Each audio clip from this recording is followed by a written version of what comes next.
चर्चा महाराणा प्रताप पे। Comment box में बहुत आपने रिक्वेस्ट किया था, कौन है महाराणा प्रताप? 7.5 फुट के कुंभलगढ़ में जन्म लिए मेवाड़ी राजा, राजस्थान के शक्तिशाली राजपूत। वो जब पूरा अकबर भारत को जीत चुका था, तब अकेले मेवाड़ में ये खड़े हुए अकबर के खिलाफ। अकबर को देखिए, अकबर कभी जीता नहीं, राणा कभी हारे नहीं। कौन थे महाराणा प्रताप? जब हल्दी घाटी का युद्ध हुआ था, 80,000 की सेना थी अकबर की, 15,000 की सेना थी महाराणा प्रताप की। ध्यान दीजिएगा, वो 80,000, ये 15,000। राणा बोलते थे एक आदमी 5 को खत्म करेगा। ध्यान दीजिए, अकबर की सेना में दम था। कम ऑन, अकबर की सेना में दम था, राणा के सीने में दम था। राणा कभी हारे नहीं, अकबर कभी जीता नहीं। शुरू से शुरू करते हैं। 9 मई 1540 को इनका जन्म हुआ कुंभलगढ़ में। महाराणा उदय सिंह और माता जयवंती बाई। माता जयवंती बाई इनकी न केवल मां थी, बल्कि इनकी पहली गुरु भी थी।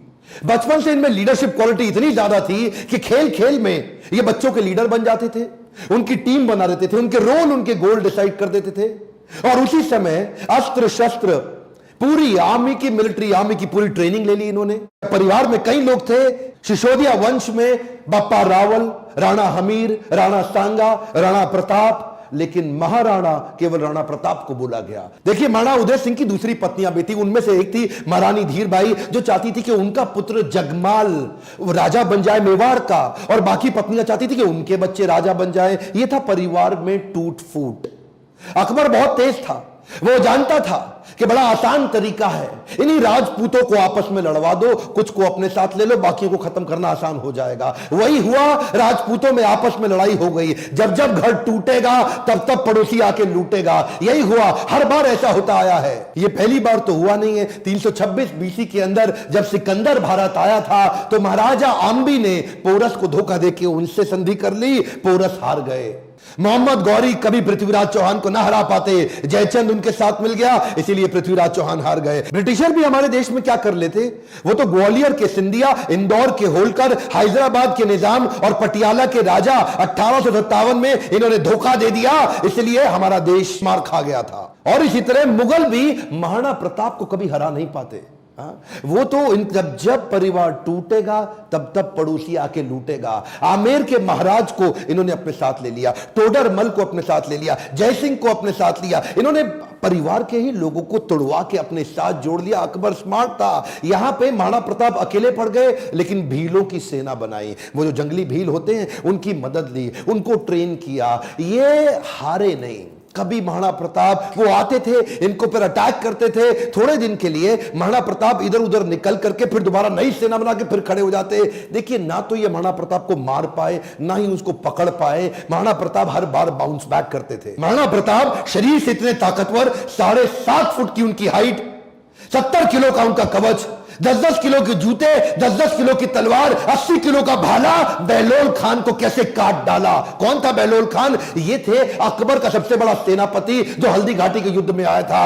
एक तलवार की काट से इन्होंने बहलोल खान समेत उनके घोड़े को 2 हिस्से में चीर डाला। ये बार बार लड़ाइयों का कारण समझिए। पॉलिटिकली और जियोग्राफिकली मेवाड़ अकबर के लिए दिल्ली से बहुत महत्वपूर्ण था। गंगा मार्ग के व्यापार मार्ग को यह पश्चिमी तट के साथ जोड़ता था। जियोग्राफिकली अगर वेस्टर्न हेमिस्फीयर से कुछ भी इंपोर्ट करना है, कुछ भी एक्सपोर्ट करना है, टेरिटरी से कोई सपोर्ट लेना है बाहर से भारत के, तो अकबर को मेवाड़ पार करना पड़ता था। मेवाड़ ऐसी किरकिरी बन गया, और ये मेवाड़ को जीत नहीं पा रहे, क्योंकि वहां पूरा भारत तो मान जाता था, और वहां महाराणा प्रताप अकड़ के खड़े थे। क्या है, एक्चुअली अकबर बहुत बड़ा था, और महाराणा प्रताप सेना के मामले में बहुत छोटे थे। लेकिन महाराणा प्रताप का वैराग्य जबरदस्त था। ये बाकी राजाओं की तरह भोग विलास, इंद्रिय तृप्ति इसमें नहीं थे।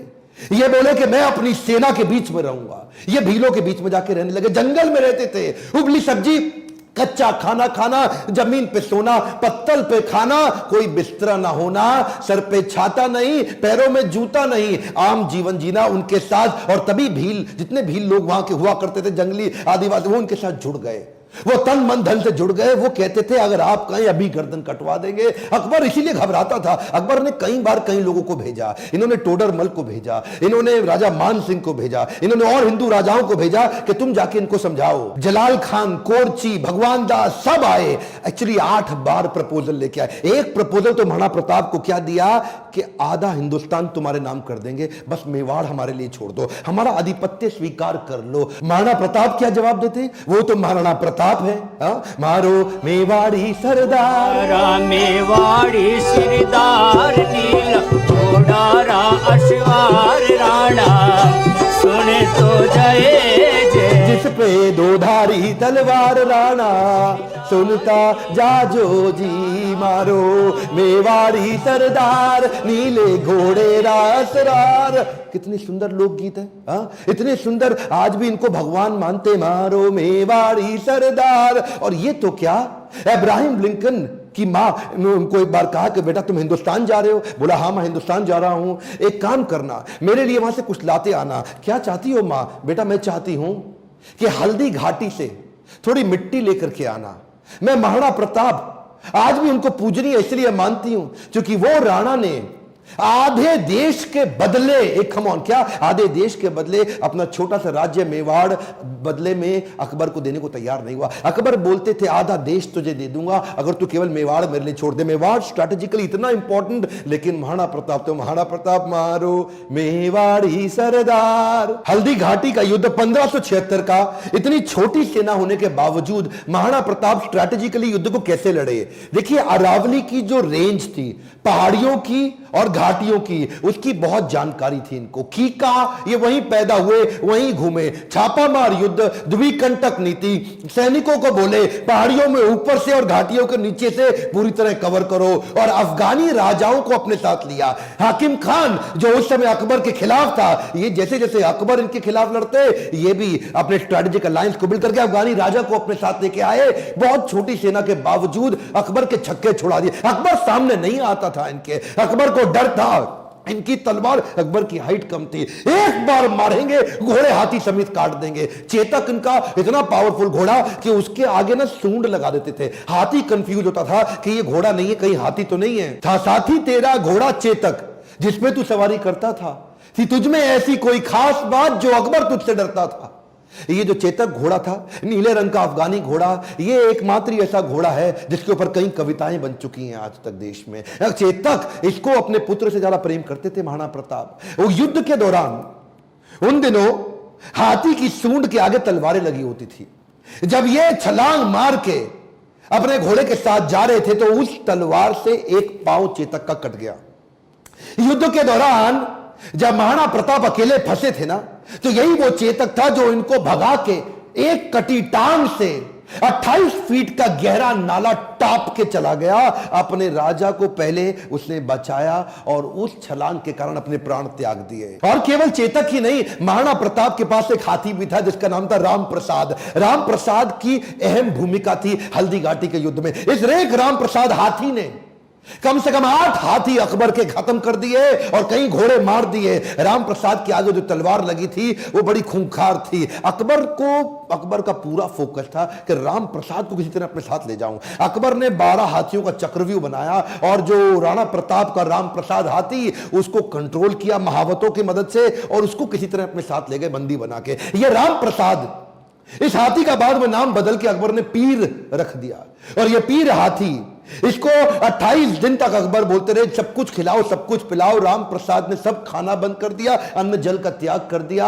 अपने राणा प्रताप से बिछड़ने के दुख में वो ना कुछ खाया ना कुछ पिया। 28 दिन के बाद वो राम प्रसाद हाथी जो कमजोरी के कारण इसने अपना शरीर त्याग दिया। क्या बोला अकबर? अकबर बोला जिस महाराणा प्रताप के हाथी ने मेरे आगे सर नहीं झुकाया, मैं उस महाराणा प्रताप का सर कैसे झुकवा दूंगा। 1580 में अकबर ने फिर ट्राई किया। इस बार अपने अब्दुल रहीम खान खाना, जो उनका सबसे शक्तिशाली सूबेदार, उसको सूबेदार नियुक्त किया इस बार अजमेर में। और क्या बोले, मैं तुम्हें जिम्मेदारी देता हूं कि तुम इस बार मेवाड़ को किसी तरह जीत के मुझे ला दो, मुंह मांगा इनाम दूंगा अगर महाराणा प्रताप को पकड़ लाए। इधर कुंवर अमर सिंह जो कि सेनापति थे महाराणा प्रताप के, उन्होंने अब्दुल रहीम खान खाना को कंफ्यूज करने के लिए शेरगढ़ के पास एक अटैक किया। अब्दुल रहीम खान खाना का जैसे ही ध्यान भटका, कुंवर अमर सिंह उधर उनकी बेगम सहित उनके परिवार को बंदी बना के ले आया, उनकी बहू बेटियों को ले आया। पर जैसे ही महाराणा प्रताप को बात पता चली, उनको बड़ी आत्मग्लानि हुई, बहुत बुरा महसूस हुआ। आज भी यह बात सब जानते हैं कि महाराणा प्रताप स्त्रियों की बहुत सम्मान किया करते थे। अब्दुल रहीम खान खाना की पत्नी, उनकी बेटी, उनकी बहू, उनके बच्चों, सबको पूरे सम्मान के साथ कहा वापस छोड़ के आओ, वापस लेके आओ, युद्ध जंगे मैदान में करेंगे, औरतों को नहीं, औरतों की इज्जत पूरी इज्जत से वापस करेंगे। हल्दी घाटी का युद्ध इतना खौफनाक था कि 300 साल के बाद भी आज वो हल्दी वाली मिट्टी, उससे खून निकलता था। आज भी तलवारों के जत्थे मिट्टी के नीचे से निकलते थे। इतना खौफ कि युद्ध के बाद भी सिक्का, करेंसी, मुद्रा अभी भी महाराणा प्रताप के नाम की चलती थी, अकबर के नाम की करेंसी तक नहीं चल पाई। अकबर इतना घबराता था उसके नाम से कि कहता था रात को सोने से पहले कोई महाराणा प्रताप का नाम मत लेना मेरे आगे। महाराणा प्रताप का नाम लो है तो रात को सपने में आकर के मेरे को डराएगा। महाराणा प्रताप का खौफ इतना ज्यादा। एक बार की बात थी, एक अफवाह उड़ गई कि महाराणा प्रताप जो है ना, वो अपनी हार स्वीकार कर रहे हैं और अकबर का आधिपत्य स्वीकार करने को वापस आ गए हैं। तो उन दिनों अकबर के राज्य के अंदर जो बीकानेर के राजा हुआ करते थे, पृथ्वीराज राठौड़, इन्होंने राठौड़ को बुलाया। देखो पृथ्वीराज, क्या खबर आई है, महाराणा प्रताप आने को तैयार है। अब उन्होंने हार स्वीकार कर लिया। पृथ्वीराज राठौड़ माने नहीं, उन्होंने चिट्ठी लिख दी।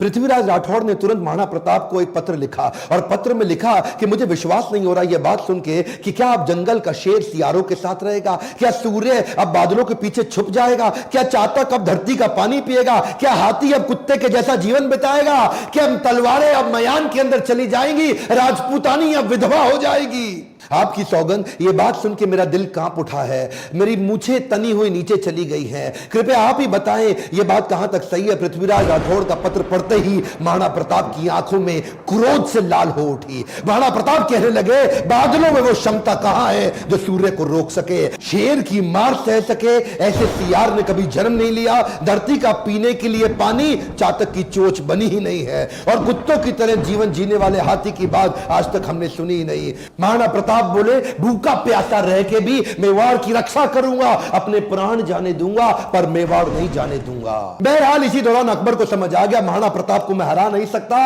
और धोखा दे के हराना यह अकबर की आदत नहीं थी। अकबर को इसीलिए महान राजा भी बताया गया है। आने वाले समय में अगर आप चाहेंगे तो मैं अकबर पे भी एक वीडियो बनाऊंगा। पर वापस चलते हैं, उसी समय अकबर का फिर ध्यान बट गया। अकबर अब ईस्टर्न साइड चला गया, सदर्न साइड चला गया, उसने मेवाड़ को छोड़ दिया और इधर महाराणा प्रताप ने पूरे मेवाड़ पे फिर से अपना कब्जा कर लिया। कुछ दिन, हफ्ते, महीने ठीक बीते। उन्हीं दौरान एक शिकार करते वक्त, उस समय किसी शेर का शिकार करते वक्त महाराणा प्रताप का किसी एक्सीडेंट में उनका देहांत हो गया, उनकी मृत्यु हो गई। ये बात जब अकबर को पता लगी, अकबर एक ऐसा राजा था, अपने शत्रु प्रताप की मृत्यु पे बहुत रोया और चिट्ठी लिख करके बोला कि महाराणा प्रताप एक बड़े शक्तिशाली, बड़े मेधावी और एक ऐसे राजा थे जिन्होंने अपने गौरव को कभी समाप्त नीचे झुकने नहीं दिया और मुझे एक बात का दुख रहेगा, मैं जीवन भर महाराणा प्रताप को कभी हरा नहीं सका। ध्यान दीजिएगा, लेसन्स में लर्निंग बहुत सारी हो सकती है, पर महाराणा प्रताप को इतना संघर्ष इसीलिए करना पड़ा क्योंकि आपस में राजपूतों की कभी बनी नहीं।